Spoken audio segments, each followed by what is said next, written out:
നമസ്കാരം, welcome to the India press. എൻ്റെ പേര് കൃഷ്ണരാജ്. ഒരു നിയമപരമായ വിഷയമാണ് ഞാൻ ഇന്ന് ഈ വീഡിയോയിൽ ചർച്ച ചെയ്യുന്നത്.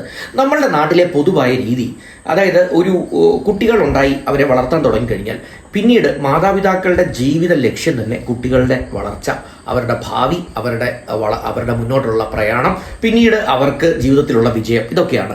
അപ്പോൾ പലപ്പോഴും ഇങ്ങനെ ചിന്തിച്ച് മുന്നോട്ട് പോകുന്ന മാതാപിതാക്കൾ പെട്ടെന്ന് ഒരു ദിവസം ഇതിൽ ഒരു മരണം സംഭവിച്ചാൽ പിന്നീട് ഇവരുടെ സ്വത്തുകൾ അല്ലെങ്കിൽ ഇവർ സമ്പാദിച്ചു വെച്ച ആസ്തി, മക്കൾക്ക് വേണ്ടി കരുതി വെച്ചത് പലതും അത് നേരായ കൈകളിലല്ലാതെ പലപ്പോഴും എത്തിച്ചേരാറുണ്ട്. അല്ലെങ്കിൽ അത്തരം സംശയങ്ങൾ പലർക്കുമുണ്ട്. എൻ്റെ മരണശേഷം എൻ്റെ സ്വത്തുക്കൾക്ക് എന്ത് സംഭവിക്കും എന്നുള്ളൊരു ചിന്ത. പലപ്പോഴും ബാങ്ക് അക്കൗണ്ടിലെ നോമിനി നമ്മൾ വെക്കാറുണ്ട്.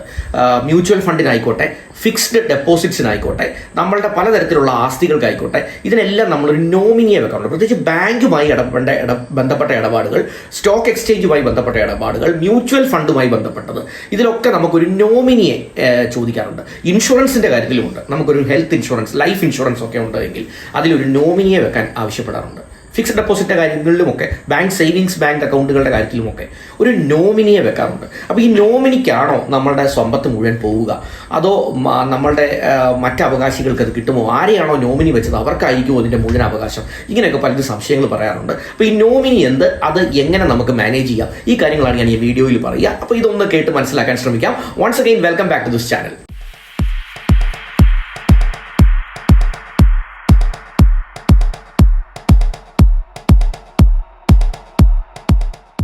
ഇൻട്രൊഡക്ഷന് ഞാൻ പറഞ്ഞതുപോലെ തന്നെ നമ്മുടെ ഒരു സേവിങ്സ് ബാങ്ക് അക്കൗണ്ടിനായിക്കോട്ടെ, ഫിക്സ്ഡ് ഡെപ്പോസിറ്റ് ആയിക്കോട്ടെ, മ്യൂച്വൽ ഫണ്ട് ആയിക്കോട്ടെ, ഷെയർ ആയിക്കോട്ടെ, ഇതിനെല്ലാം നമ്മൾ നോമിനീസിനെ വെക്കാറുണ്ട്.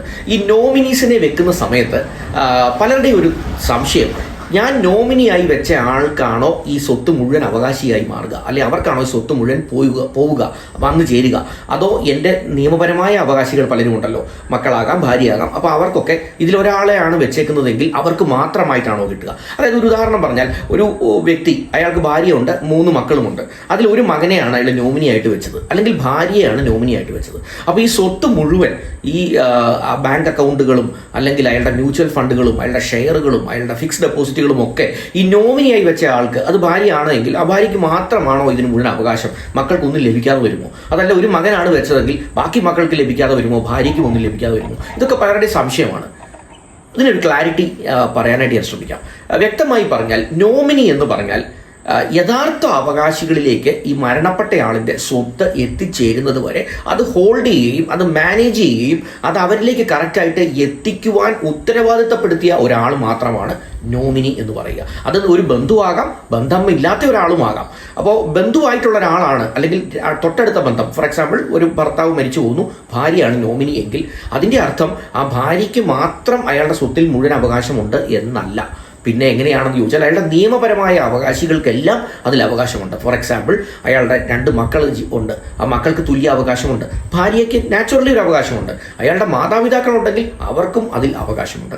അപ്പോൾ ഒരു നോമിനിയുടെ ഉത്തരവാദിത്വം നിയമപരമായ അവകാശികൾ ആരൊക്കെയുണ്ടോ അവർക്ക് ഈ സ്വത്തിനെ തുല്യമായി നിയമപരമായി വീതം വെക്കുവാൻ ഉത്തരവാദിത്തപ്പെടുത്തിയ ഒരാൾ എന്ന് മാത്രമേ അവർക്ക് അതിൽ അതിനകത്ത് അവർക്ക് അവകാശമായി ഉള്ളൂ. അതല്ലാതെ അത് മുഴുവൻ അവർക്ക് അനുഭവിക്കാൻ, അവർക്ക് ഉപയോഗിക്കാൻ ഉള്ള സ്വാതന്ത്ര്യം ഇല്ല എന്നുള്ളതാണ് അതിൻ്റെ സത്യം. അപ്പോൾ അതിനകത്ത് അങ്ങനെ അല്ലാത്ത രീതിയിൽ നോമിനി അത് കൈകാര്യം ചെയ്താൽ അദ്ദേഹത്തിൻ്റെ ഈ മരണപ്പെട്ടയാളുടെ നിയമപരമായ അവകാശികൾക്ക് ഈ നോമിനിയെ ചലഞ്ച് ചെയ്യാനായിട്ടുള്ള അവകാശവും തീർച്ചയായിട്ടും ഉണ്ട്. ഇനി ചില കേസുകളിൽ ഇതിങ്ങനെ ആകണമെന്നില്ല. ഫോർ എക്സാമ്പിൾ, മരണപ്പെട്ടയാൾ ഒരു വില്ല് എഴുതി രജിസ്റ്റർ ചെയ്തിട്ടുണ്ട് എന്ന് കരുതുക. അതായത് ഒരാളുടെ മരണത്തിന് ശേഷം അയാളുടെ സ്വത്തുക്കൾ ആർക്കൊക്കെ ലഭിക്കണം എന്ന് അയാൾ വ്യക്തമായി എഴുതി രേഖാമൂലം അതിന് നിയമപരമായി എഴുതിയ വില്ല് രജിസ്റ്റർ ചെയ്ത് നമുക്ക് സൂക്ഷിക്കാം. അങ്ങനെ ചെയ്ത ഒരു വില്ല് ഒരാൾക്കുണ്ട് എങ്കിൽ ഈ നോമിനിയുടെ വിഷയം അല്ലെങ്കിൽ അത്തരം പ്രശ്നങ്ങളൊന്നും ഉദിക്കുന്നില്ല. ഈ നോമിനിക്ക് വ്യക്തമായി തന്നെ ആർക്കൊക്കെയാണോ വീതം വെച്ച് കൊടുക്കേണ്ടത് അവർക്കുള്ള വീതങ്ങൾ വില്ല് പ്രകാരം നമുക്ക് വീതം വെച്ച് കൊടുക്കാൻ സാധിക്കും. പലപ്പോഴും ഇത്തരം ഒരു വില്ല് ഇല്ല എങ്കിൽ അവിടെ സംഭവിക്കുന്നത്, നിയമപരമായ അവകാശികൾ അത് എത്ര പേരുണ്ടോ അവർക്കെല്ലാം തന്നെ ഇതിൻ്റെ ഓഹരി വീതം അനുസരിച്ച് അത് ഡിസ്ട്രിബ്യൂട്ട് ചെയ്ത് ആ സ്വത്തിനെ ഡീൽ ചെയ്യുക എന്നുള്ള ജോലിയാണ് ഈ നോമിനിക്കുള്ളത്. അപ്പോൾ ക്ലിയർ ആയി പറഞ്ഞാൽ, നോമിനി എന്ന് പറയുന്ന ആൾ അയാൾക്ക് ആ സ്വത്തിൻ്റെ അവകാശം അല്ലെങ്കിൽ ഒരു ഫിക്സ്ഡ് ഡെപ്പോസിറ്റ് ആയിക്കോട്ടെ, മ്യൂച്വൽ ഫണ്ട് ആയിക്കോട്ടെ, മറ്റേതെങ്കിലും തരത്തിലുള്ള ബാങ്ക് ബാലൻസ് ആയിക്കോട്ടെ, ഇതിൻ്റെ എല്ലാം മുഴുവൻ അവകാശം ഒരാൾ നോമിനിയാണ് എന്നുള്ളത് കൊണ്ട് അയാൾക്ക് മുഴുവനായി എടുത്തുപയോഗിക്കാം. അല്ലെങ്കിൽ ബില്ല് പ്രകാരം ഒരാൾക്ക് എനിക്ക് ഇന്ന ആൾക്കാണ് കൊടുക്കേണ്ടത് എന്നുള്ളതിൻ്റെ തുല്യമല്ല നോമിനി എന്നുള്ള വാക്ക് നമ്മൾ ബാങ്കിൽ എൻഡോഴ്സ് ചെയ്യുന്നത്, അതല്ലെങ്കിൽ നമ്മളുടെ ഇൻഷുറൻസുകളിലോ ഒക്കെ എൻഡോഴ്സ് ചെയ്യുന്നത്. അവരുടെ ഉത്തരവാദിത്വം നിയമപരമായ അവകാശികൾക്ക് തുല്യമായി അത് വീതിച്ചു കൊടുക്കുന്നത് വരേ ഉള്ളൂ എന്നുള്ളത് മനസ്സിലാക്കാം. അതുകൊണ്ട് മറ്റ് ഒരാളാണ് നോമിനിയെങ്കിൽ അത് നോമിനി അല്ലാത്ത മറ്റ് അടുത്ത രക്തബന്ധത്തിലുള്ളവർ, അതായത് മക്കൾ, ഭാര്യ, അച്ഛൻ, അമ്മ, ഇവർക്കൊക്കെ തീർച്ചയായിട്ടും മറ്റൊരാളാണ് നോമിനി, അതുകൊണ്ട് ഞങ്ങൾക്ക് അതിൽ അവകാശമില്ല എന്ന് കരുതേണ്ടതില്ല. അവർക്ക് അതിൽ അവകാശമുണ്ട്. ആ അവകാശം കൊടുക്കാൻ നോമിനിക്ക് ഉത്തരവാദിത്വവും ഉണ്ട്. വ്യക്തമായി എന്ന് കരുതുന്നു. Thanks for watching this video. Wish you all the best.